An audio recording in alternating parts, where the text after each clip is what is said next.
чуть-чуть. Не надо!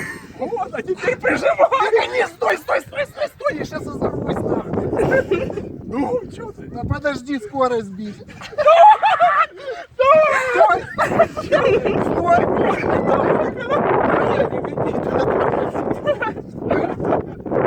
У меня ж руки не железные.